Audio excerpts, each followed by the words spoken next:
I think interviewing for jobs and creating a career was always about being a little bit different. If you're just like one of the pack, well, it's always going to be very hard to differentiate and sell yourself. I don't think that's ever been different, honestly. Like I think that's always the case. But what you can showcase now is very different. What you can showcase for a business in many different ways is absolutely different. And just the different modes by which you can showcase it. Mm, I mean, it can be, through a web app, it can be through a multimedia presentation, it can be through a podcast, it can be, a video, it can be, you know, I mean, it can be anything. mm, And that to me is exciting, in the sense that you can really tailor how you present yourself to your own strengths and to the needs of a position. I think that video this morning really kind of got my, I'm not looking for a job, but if I was, but kind of advising people who are, it really presents a very, very different path than I think mm. 98% of people take. And I think he's spot on that 2% zag is those people are gonna have it knocked. So I just think everyone who listens to us or is in our orbit should just get over this AI is going to take your job. Like I'm honestly sick of hearing it. Like it is not true. It is not true. There is unlimited opportunity if you invest in these new tools. Like this is just a new tooling era that is opening up so much opportunity for the smart people who are generally in our orbit, right? Like it is just unbelievable what you can achieve. Um, and to, I've always said this. I've been like so anti like reading or hearing this stuff for years now. Like, just forget that crap that those gatekeepers and all that. Just like buy into the fact that you have unlimited potential here. Like, there is this cognitive revolution which is solving that is creating a super intelligence in your pocket, basically. Like you can become anything you want. You can become anything. I mean, if you want to become some expert in nanotechnology, I mean, you could within a year if you wanted to. Like easy, probably shorter if you just like if you're immersed, like absolutely immersed. I mean, there's just examples everywhere that I see anecdotally of people doing this already. Like this is Yeah. going to be this is going to be the in 5 to 10 years' time, we're going to look back and say that this was the biggest career transition phase we've ever seen, probably in our history. Like everyone's just going to be like unleashing into these new and exciting things. And as I said last time, there is just so many issues to try and solve. Like there is so many problems to try and solve out there. So there's unlimited amount of things that you could apply this technology and this capability to. It was so interesting because I wrote that post today kind of with that motivation in mind, which was to kind of highlight the fact that not only is AI not going to take your job, it's adding hard things to your plate. Like what AI has done, AI has come and grabbed the easy parts of your job. Like The boring parts. the Yeah. tools and implementation stuff is pretty easy. The writing PowerPoints, I mean, it's impressive how good it's gotten at it. But when you look at kind of the full range of what a job is, it's taken the easy stuff and it's left us with the hard stuff. What are the validation criteria, the planning, the management, the systems thinking. It's changed the nature of what, because I think if you would have asked any of us 2, 3 years ago, what does data analysis look like? I think we would have said it looks like, writing DAX and writing M and creating Power BI reports. That's not what analysts are going to be doing now. That's what AI is going to be doing. And it's Yeah. the other stuff around that analysts are going to be doing. And I think the only people who AI is going to replace is the people who kind of stubbornly cling to the old Yeah. view of what data analysis is. But I That's think right. for the people who embrace what data analysis has become and get good at the parts that AI is not good at and get good at collaborating and leveraging the parts that AI is good with. I think you're right. I think the opportunities are infinite for those people. Oh, I honestly, I could not agree more. And I wrote an article about this yesterday just to get all my thoughts out. It was like a call to action. And it was like, you know, just forget the gatekeepers and skeptics. Just forget them. Just ignore all of their BS that you see online and just immerse yourself in these tools and you will see it. You will see how quickly you can learn things, the opportunities are becoming available with them becoming new platforms of doing work. Um, just the ability to automate code, create like leverage with code, like I mean, I'm just scratching the surface here. Like there is just opportunity everywhere. And the gatekeepers and skeptics and things like that, they're the ones that are going to hold you back, honestly. They absolutely are. Like you need to surround yourself with believers, like real believers that this is the new way forward. And I mean, we've been there for a while, for a long time actually, but man, you still see absolute garbage out there. There is those negative externalities out there, which we can't deny. Like, Oh, so unquestionably. so like, it was funny. I saw an article. There was an article in Australia. Deloitte has got in trouble for I having said, all of these bullshit references within this document. And so, like, I would call that like a negative externality. Like, yes, okay, that is obviously a massive negative and a massive fail of AI implementation there, right? But don't let that hold you back from seeing and identifying what you could become or what you could create for yourself. Like that's just poor execution, and just one of the many negative externalities of this adjustment of this change. But if you just look past that and just don't get like dragged down by that, you'll see that the models are getting better, the opportunities to do new things are getting more readily possible. So those are just clickbait anecdotes, which are real. Like you can't deny, like they are real, like they do happen. But there's just much more positive. There is a lot of positive stuff on the other side that probably just like doesn't get reported as much because it doesn't like get everyone worked up and all excited about hammering AI. you raised a point that a few minutes ago that I want to get back to about it being kind of the best time ever to pivot in careers. And I think it is. And it was funny. I was talking, there's a guy named Chris Aragao, and he does a lot of experimentation with AI, and he's got a back. He was a former Marine.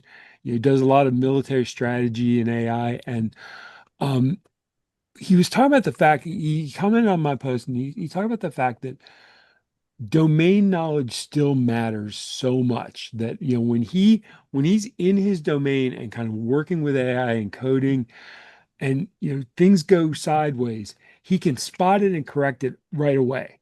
But if he's in an area that he doesn't know, how much harder it is. It's almost like kind of walking through a house that you're not familiar with in the dark.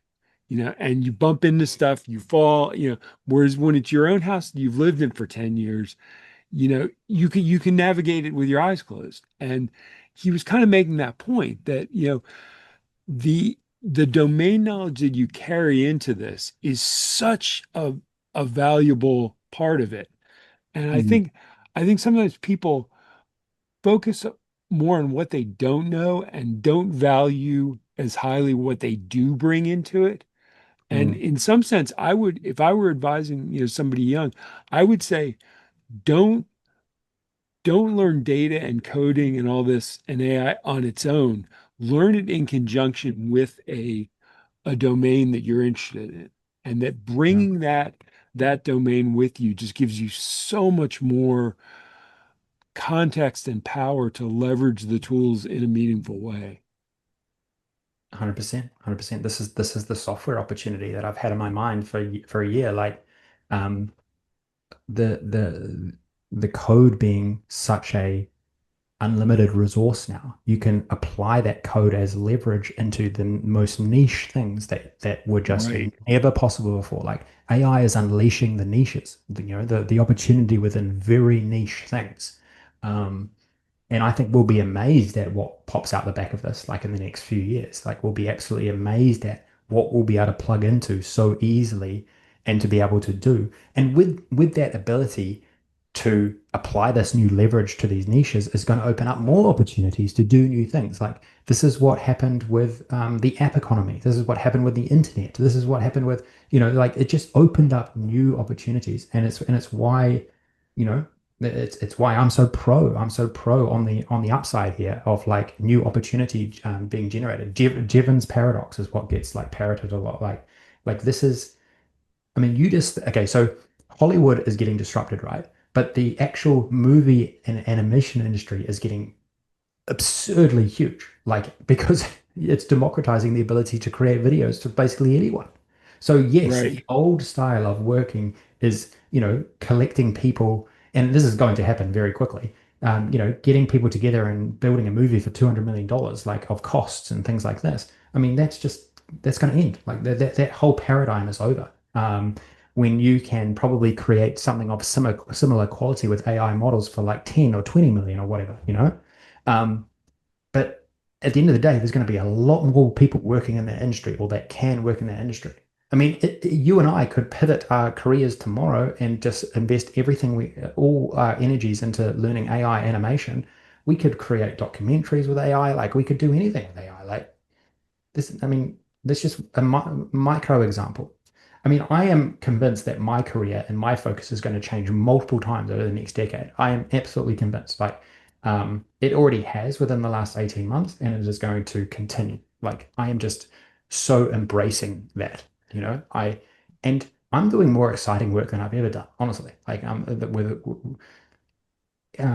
building Power BI reports was fun for its time, and you know, but the ability to just like hand over analytics to AI and not have it to decipher 200-line DAX formulas and understand, how to correct the model and things like that. I mean, I'm very happy to hand it over to AI and now work on highly creative applications and new ways of doing things that excite me, every day. Like, you know, that's kind of the world or the world that I'm sort of come to and that I'm living in at the moment. I don't know about you, but Yeah, I mean, I don't want to be critical in some sense, but like, I see these posts like people kind of waxing rhapsodically about the fact that in Power BI now, columns, can change width automatically. And I'm just thinking, oh my God, like literally, like the way in which we are able to train and transfer knowledge and, abilities is changing in front of us, you know, that very same week. And it's like you're focusing on column width, when, you know, kind of the ability to kind of build reusable complex skills and trade them, and exchange them and, kind of leverage the domain expertise of, billions of people out there. That's all changing in front of you. And, it's kind of like you're focused on like column width. I can't wrap my head around that. I can't, these things that would have excited me in the past, like now I'm just like, oh, just get that away from me. I just have no interest. it's so interesting what gets shown to you with these algorithms, isn't it? Like, yeah, I mean, realistically, like, how is that even a thing in this new age? Like, I mean, it's just so, um, it's just so irrelevant to the opportunity, like everything around it. I mean, like, I agree. I mean, everyone's got their own, living their own in their own path on their own path, and but yeah, compared to like if that's what you focus on, I fear that those are the ones that are going to be like left behind, right? Like I think you've got to start thinking a bit bigger here. You got to think a bit more creatively. Like you've got to, yeah, I don't know. I don't know. I don't want to be like too disparaging or just disparaging or too negative about it. But I mean, I'm with you. I'm with you. We've been on the same wavelength for a long time there.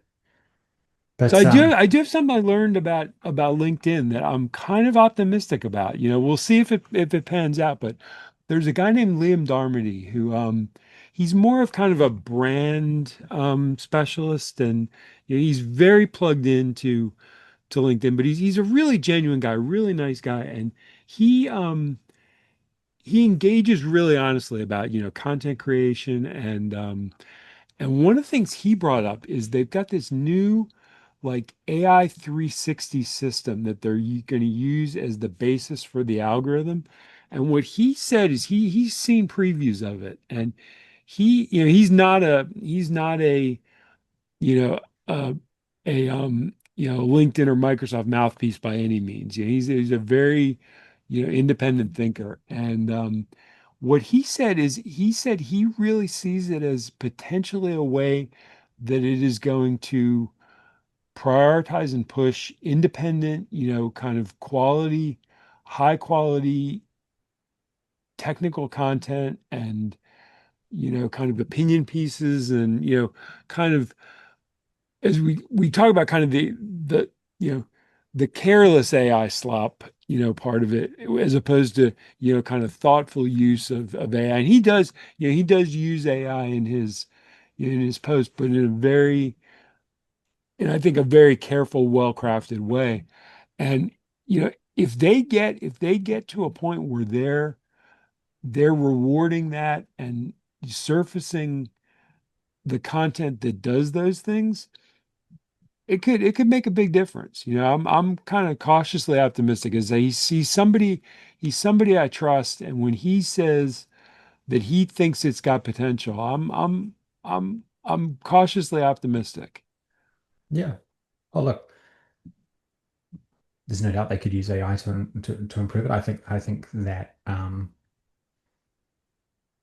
they've got a lot of like the incentive structure around LinkedIn has like been warped over time. And I think that competition is going to come in and really push them a Yeah, little bit. I think it's already happening, honestly. Like I think a lot of great thinkers have moved over to like newsletter subscription Substack and things like that. yeah. Yeah, I think that OpenAI have a real opportunity here to create a social media. I've started to really think that they could create something pretty substantial. Um, so yeah, look, it'll be interesting. It'll be really interesting. It's hard to see exactly how that will play out, but yeah, I think they've got to change. One of the other gripes that I've just had with LinkedIn lately is that pretty much, I don't know, 50 to 60% of my connections are honestly people trying to cold sell me. That is what it feels like lately. Like in the past, I used to get a lot of connections through like the analyst community. And look, obviously we've like evolved a little bit, so like maybe that's impacted it a bit as well. But at least 50% of people connecting with me are trying to sell me something. They're trying to sell to me. Like so, I'm just not like even. Look, I've listened to all your points and I understand all your points and I totally get it and you know there's great things about social media sites and LinkedIn as well. But yeah, no, there is an incentive structure that is changed a lot over the last couple of years. I mean, I think that's hard to deny. So it'd be interesting how they navigate that. And they've got every opportunity to navigate it well, just like everyone else. You know, using AI. So I think your point about competition is well taken, though. It seems like all of a sudden they've got a little bit of a fire lit under them to yeah. do some things that they have not been motivated to do in the Yeah. past. Well, it's interesting because, like, from what I understand, LinkedIn makes they made about $16 billion of revenue last year, like last Yeah. financial year, 16 billion. And so that's what I mean about incentive structure. Like their management or whatever, the management team, they'll want to grow it like, I don't know, 6 to 10% or something. So like they've got to find, okay, where are we going to find, $2 billion or whatever they need to find, of growth in their revenue. And so that's what I mean. Like they've got incentives, different incentives to say someone else who's just like a bit small, a lot smaller, or an open AI who's coming from nothing. Like there's different incentives around the experience. um, so it'll be interesting how that plays out, right? Like that this is capitalism. This is what creates the new opportunities, and this is happening all over the place right now, faster than ever before. But yeah, I think they're gonna face a lot of a lot of competition. I mean, even Google could come back into the game and like create some competition here. Like, there's no reason why they couldn't or Yeah. shouldn't, you know? Oh, so speaking of Google, I had a really interesting, it's kind of a hard left turn here, but really interesting discussion with Nick DeBratz. And he's yeah, I would say he's kind of on the more skeptical side of things, but definitely not negative. Like he uses AI, he sees the value, but he also sees a lot of the flaws. And he was talking about how he looked at a a Google summary of it said he asked a question like, what's Nick's view on radar charts? And it came back with a completely wrong answer. And he was like, this is why you got to be skeptical of AI. And I said, I wrote back to him and I said, it really matters what tools you use because what I did is I said, okay, here's what you got from Google Summary. I said Claude Code. I gave it the exact same question, attached no MCP servers, no nothing. And I got what I would consider kind of a B level answer. It was correct. It wasn't fully complete, but it was accurate. It was way better than the Google summary. Then what I did is I attached the Bright Data MCP package, which is like the elephant gun of web search and web scraping. And this thing created like almost like a deep research answer to that question. And it basically it answered the question exactly right. It did background research on him and his views on other things. It created like this on basically no more specific prompt than what he'd asked originally. It created like a multi-page markup document on that question. And it really showed how the exact same question asked using three different tools produced three completely different answers. One terrible, one acceptable, and one exceptional. Mm. Um, and I thought that was a really interesting example. Probably very similar to the output you'd get from a human or a bunch of Yes. humans that you might ask, right? Yeah. Yeah, absolutely. Somebody who knew nothing of the domain, somebody who was, a new intelligent junior and somebody who'd been working in the domain for 10 years, exactly. You get very different answers. And so, it really underscored to me that, kind of to say AI isn't good at X, Mm. um, you really have to be specific because it's not just you can say, okay, I prompted the same way, in these three cases, but it's also the tools you give it access to make a huge difference. Yeah.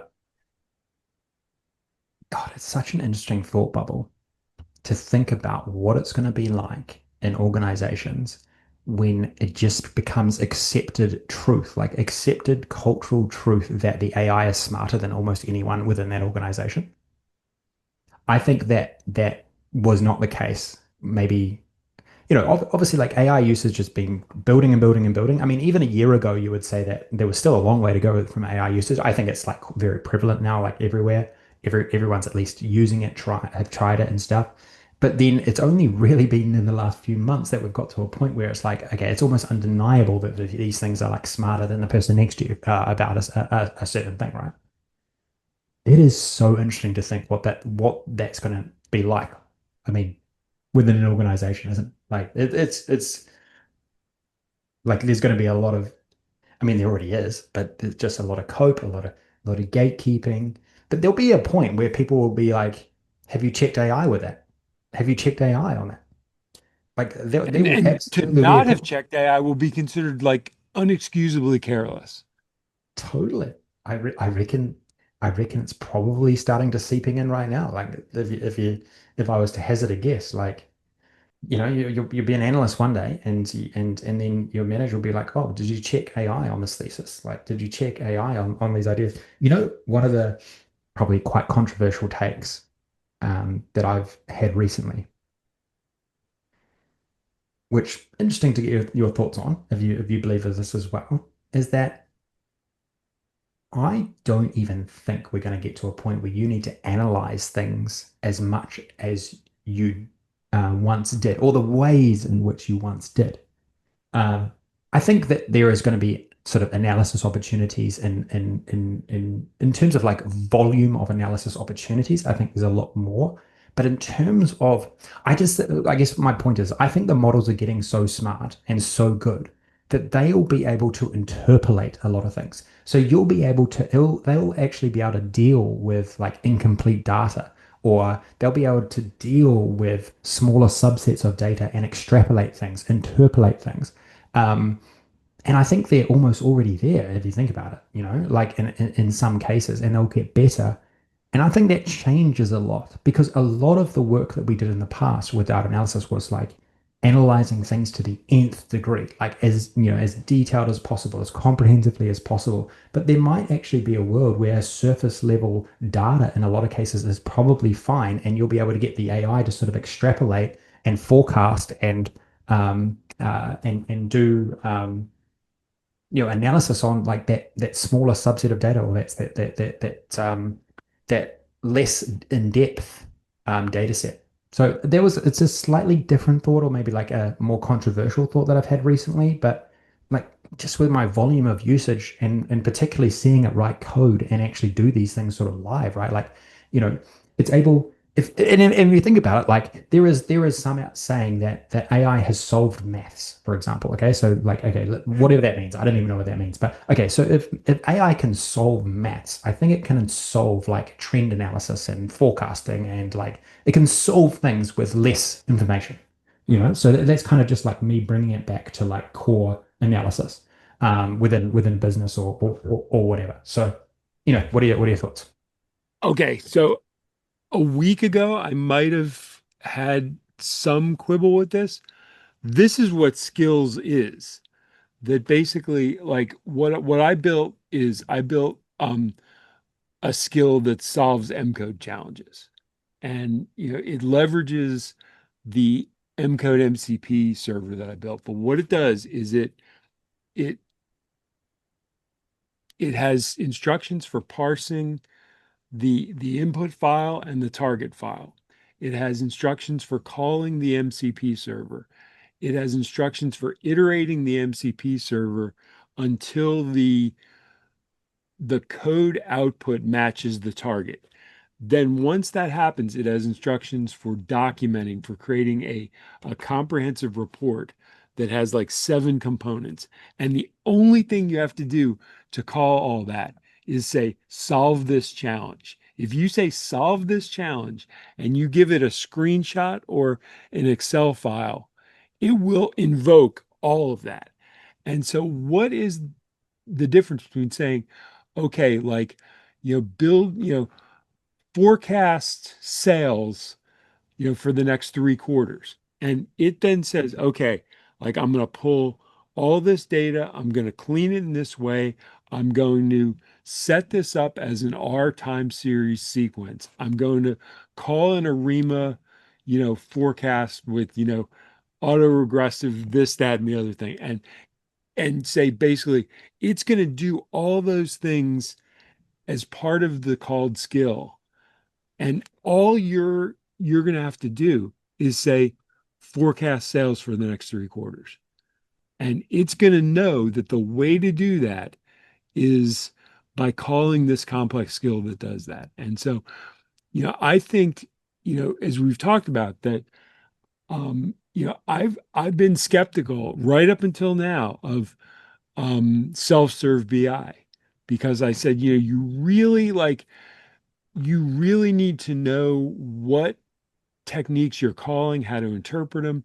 But what I can do now is I can build that expertise into a skill and Mm, easily transfer that skill with basically, I zip it up, the person I give it to downloads it from a corporate enterprise server and just says basically attach this skill right in the Claude, in the Claude desktop. Just check this skill, download it, click it on with a toggle switch, and boom, they now can do the exact same thing I can do, just by saying forecast sales.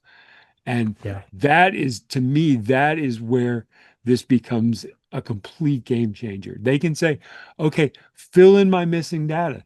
They don't need to know about mice and about, all the imputed, regression methods for, filling in missing data in the proper way. It's like it just knows that when it encounters this type of missing data, that is, not correlated to this factor, it calls this procedure, and it just fills that data in. And Mhm. I think those types of skills are going to become everywhere. That's going to Yeah. become abundant.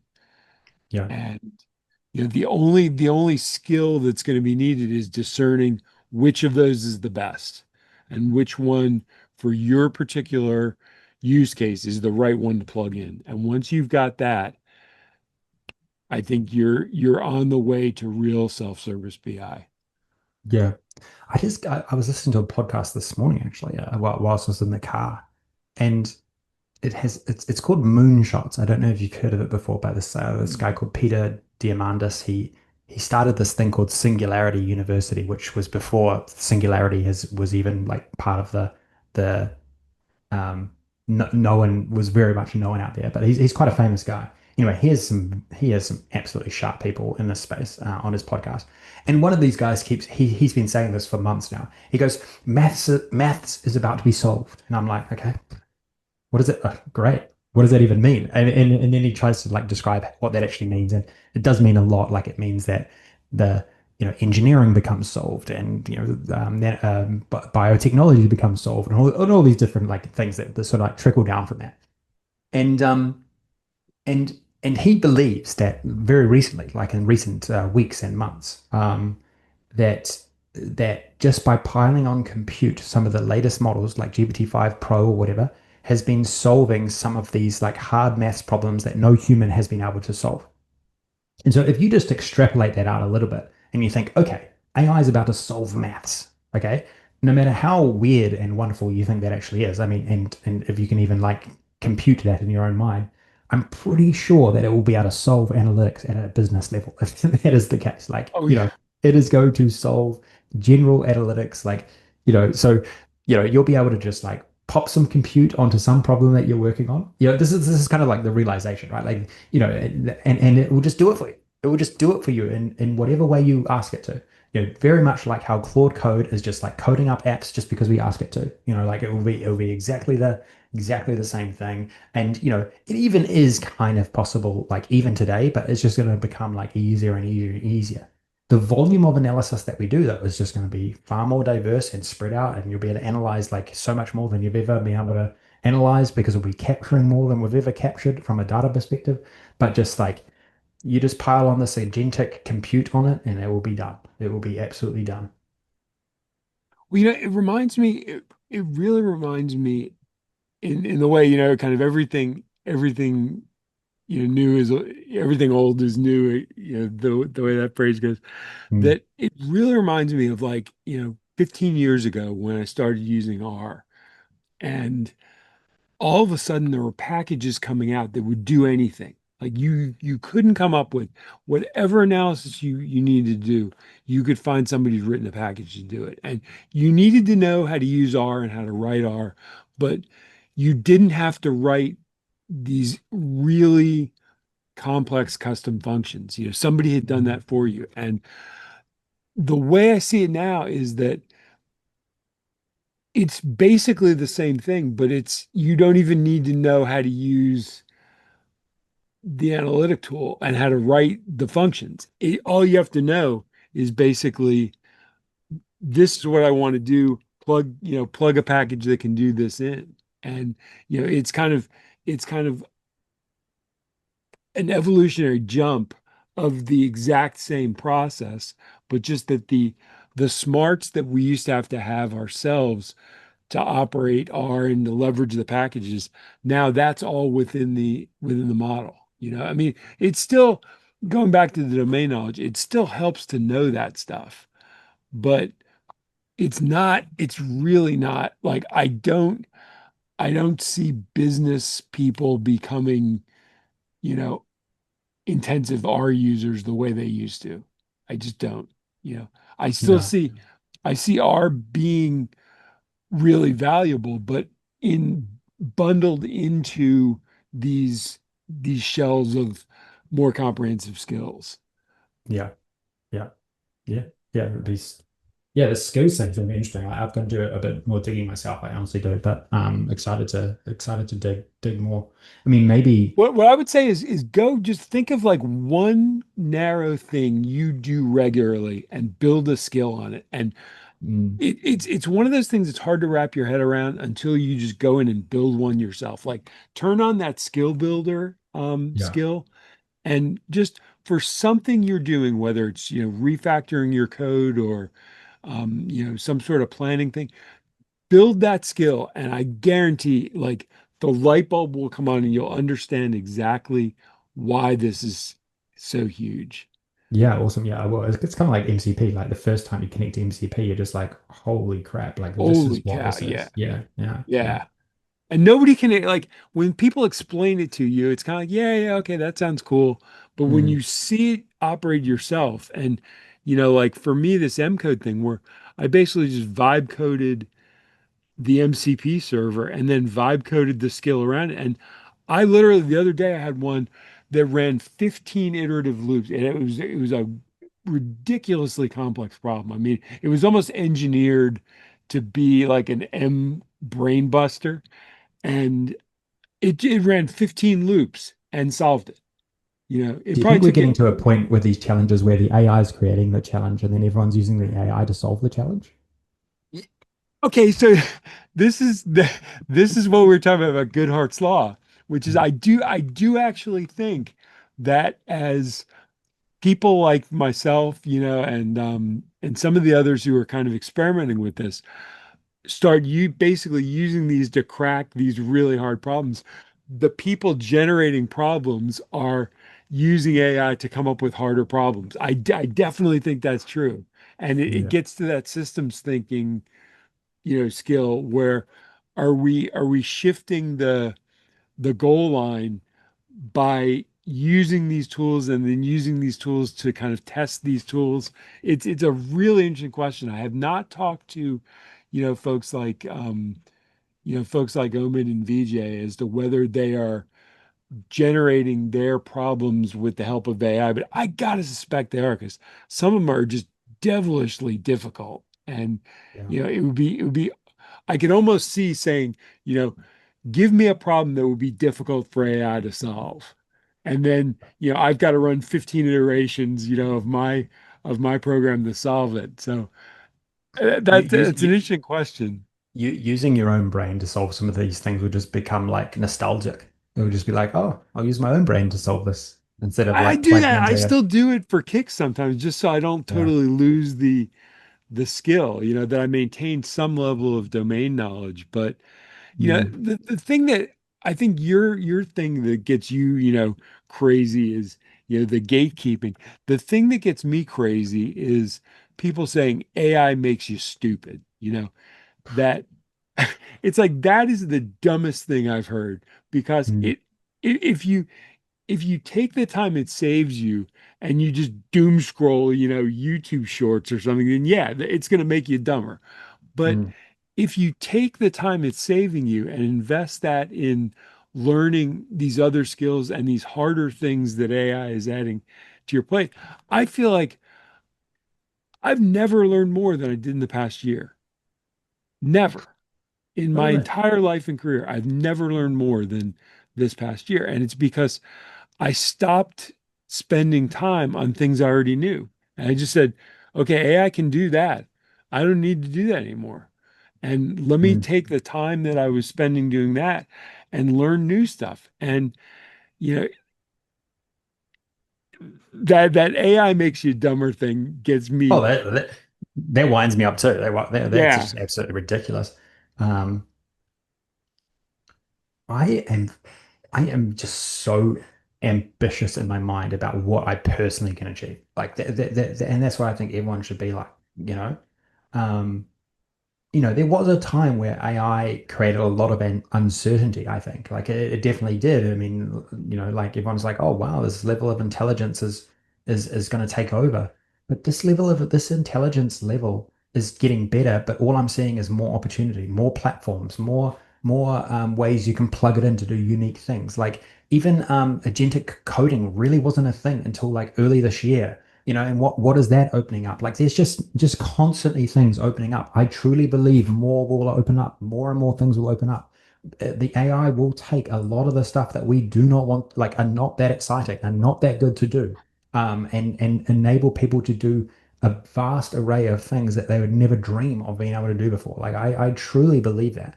And I'm very open in my mind to um, changing again, to evolving again, to doing something so new. Like, look, if I felt there was an opportunity to do something, wild, like with my competency and my skills in something, like in an area which I didn't know much about, like energy or something, or I don't know, nanotechnology, whatever that is. I don't even know what that is, but if I wanted to, right, I feel like I could do it. I feel like it's within reach. I truly do.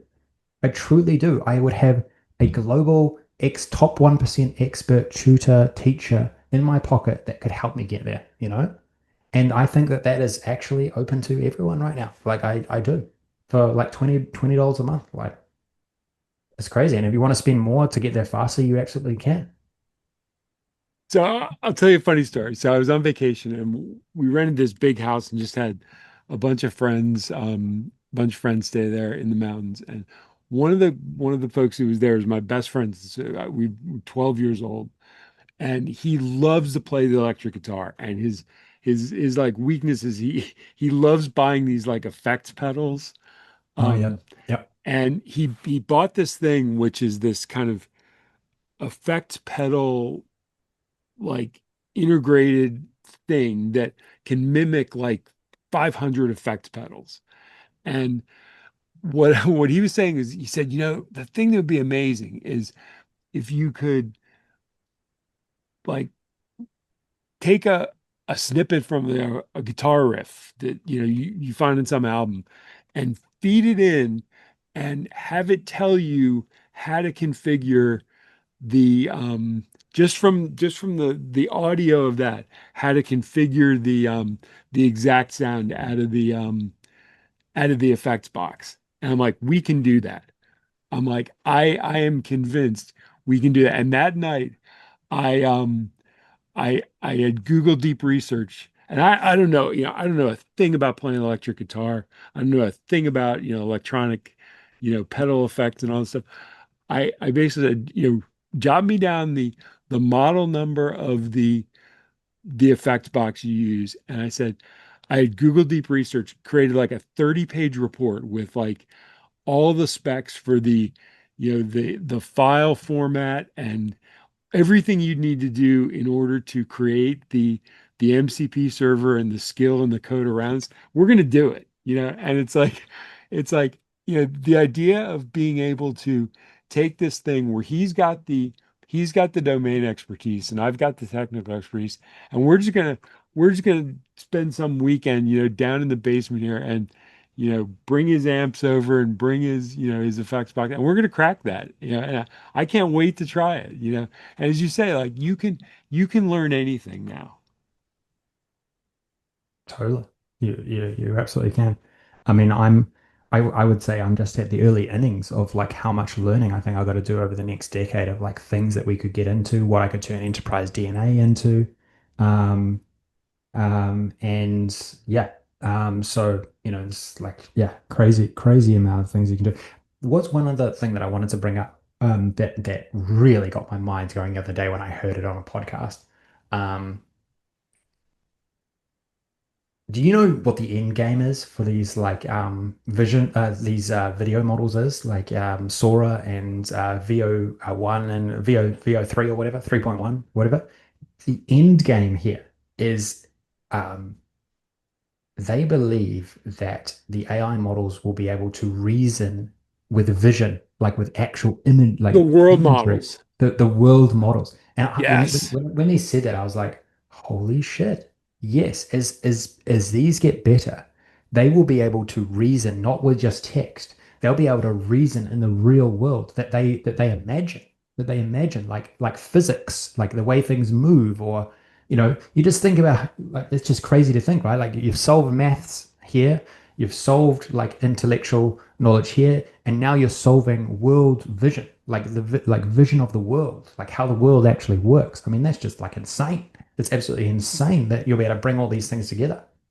Have you seen the new version of the Google Genie model? No. So this is bonkers that you can take a picture like I saw somebody do with like Van Gogh's Starry Night, and you put the picture in, and then it will create a world model from that picture where you can run into the picture and um explore everything around it.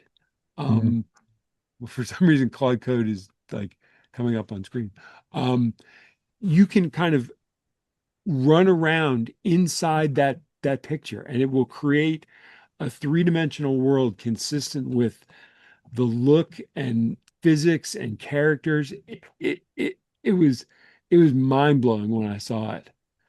mm, And then I mm. saw I saw one that somebody did where basically they created like real-time Grand Theft Auto 6, which has been it's like this running joke about how long it's taken to come out. And basically somebody just vibe coded like this world model into Grand Theft Auto 6, and was just running around in this GTA like world, and it was bananas. And a lot of people I know really know this video stuff well are saying that world models are going to be to next year what agents were to this year.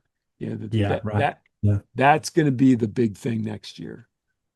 Yeah, yeah. Like I didn't even realize this until I heard it the other week, and I was like, "Holy shit, this is actually going to be massive!" Like, if it can imagine certain scenarios in its mind and it imagines them correctly, well, you can get to a point where, that's where they can sort of work in the physical world like much better than and faster than maybe we could. Like, so that's so interesting. That is going to be fascinating, absolutely fascinating when we start seeing reasoning over. I mean, it can already reason over imagery, right? But what if it can reason over video like rapidly fast, or like video that it generates itself? Right. I think the opportunities for discovery could be quite incredible. I'll give you another anecdote that I saw um, that I've kind of gone down a bit of a rabbit hole over the last few weeks of like ancient Egypt on YouTube. I like watch one video and then I'm just like inundated, and they're all using AI to figure things out. They're all using AI. There's this because like there's still like a lot of mystery and uncertainty over how things have been done, and but now like a lot of these archaeologists or all of these like pseudo archaeologists, they can actually, in the past, like you might have had a very narrow domain, right? And then you might have had a theory, but you could never really test it because you didn't know enough. You didn't know how to calculate things and all this kind of stuff. And so there's this like really interesting guy on YouTube who believes that the pyramids were used to make chemicals, for example, right? Like he thinks that he's got this entire theory of like how the pyramids were basically like a chemical plants, right? And he basically has videos where he's just going through with GPT-5 like all of these calculations of how it could have occurred in the setup of these pyramids and stuff. And I was like, this could never have happened. This would never have been a thing before AI, right? And this is just like one very micro example of like how it's bringing in all of this like super intelligence to these domains that we're just going to solve so many things, right? Like we're going to solve so many mysteries, so many things that have been unsolvable just because we just didn't have the intelligence power to actually do it. But um, there's now the opportunity to like prove out so many different things. Like if you think like, okay, this I love going to this like ethereal example of like we're solving maths. Okay, like, I just love it, even though I don't even know what that means. But like we could just literally solve random stuff that you just never would be able to solve before with this new compute power. This new intelligence layer. So it's so fascinating. And at the end of the day, like if you go back to that example as well, like you could build software now to test out your hypothesis on various different things. Like you would never do that before because it would cost you so much money and you need expertise. Like you'd probably, if you wanted to build a piece of software to come up with these crazy calculations on how the pyramids could be chemical plants, like God knows how much that would cost you. God knows how much like capability and intelligence you need to do that. But now you can sort of like offload a lot of that, and a general archaeologist could become a chemical expert within a matter of weeks. It's just really fascinating. It was just look, it was just one anecdote that I had recently based on this rabbit hole that I went down, but that's just happening everywhere. Like that can happen absolutely everywhere. Well, I'll give you a good example last night that I had a recent medical scan done and there was something that showed up on the scan that was like kind of questionable. Right. And so I had another scan done. I got the scan back yesterday into my portal and it was after hours and it was like my doctor wasn't around. And so I just downloaded the radiology scan and I can't make heads or tails of that. I don't know, whether it was good or bad. Fed it into GPT-5 and said, write me a summary of what this means. And it gave me a detailed analysis of exactly what everything on the scan meant. And I said, gear it toward somebody who's not a medical expert. And it did a brilliant job of explaining like what everything and you look at those scans, and I can't make heads or tails of what it means. And it Yeah. it gave me a great explanation. And I confirmed it today that yeah, that was the right interpretation. And it was knock wood, it was good news. But Mm. the ability to just feed that in and have that level of expertise at my fingertips in off hours was huge. Yeah. God, it's just crazy. Just think about medicine. Yeah. Just think about the compounding effects that are happening in medicine in the medicine field now. It's just unbelievable. I think you're going to see a lot of startups and just going after very niche things, like because you can maybe even individuals just going after very niche things, like um, yeah, I think medicine has the best opportunity ever to become very micro focused, like on you, on it's not going to be just generic stuff going forward. Like I think there's an opportunity for that to like transform. Like that's probably an obvious one, probably compared to many non-obvious ones, but yeah, it's crazy. I think I've covered most of the things I wanted to cover. Maybe I would just round off with my like extreme call to action. Is just not do not let skeptics and the bipolar nature of AI news get in the way of like seeing opportunity. Like this has been my big thing this like last couple of weeks because you still see it. You still see it. On all platforms like bit of negativity there. And yes, there are negative externalities, but I just do not think it should stop anyone or anybody from being ambitious and creative at this point. Like this is such an opportunity. It's unbelievable. It's absolutely unbelievable. Well, and my feeling is, that it's not that if you don't jump in now, you're going to get hopelessly left behind, but the people who jump in now are going to have a huge edge, you know. And I think if you're looking for that edge in your career and in a pivot to a different career, it's like that edge is out there and ripe for the taking. Yeah. Yeah. Yeah. I mean, it's just getting started. It's just getting started. I mean, these capabilities are so new that like there's decades of applying just what we have now. Imagine what's coming down the pipe. That is unbelievable.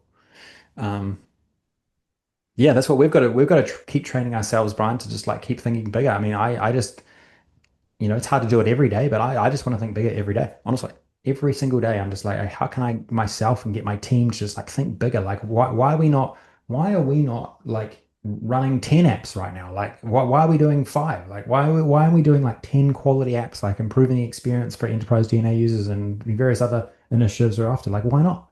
Why the hell not? My thing is basically every day I want to try to do something I've never done before. Right. That's good, man. And it's like if think about a year of every day just learning one thing you didn't know the day before. I mean, Mm. and sometimes those are big and sometimes they're small, but they all build on each other. And as I say, like this, we're just, we've still got 2 more months left in this year, and I will say, without question, this has been the most productive learning year I've ever had. Totally. Totally. Totally. Couldn't agree more.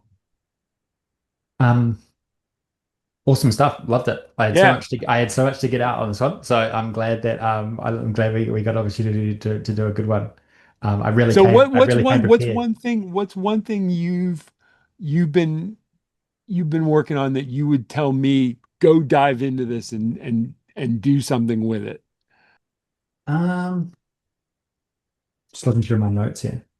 I don't know. I don't know. I don't know if there's anything that you wouldn't be doing already. I mean, I have just been, I'm a full-time developer at this point.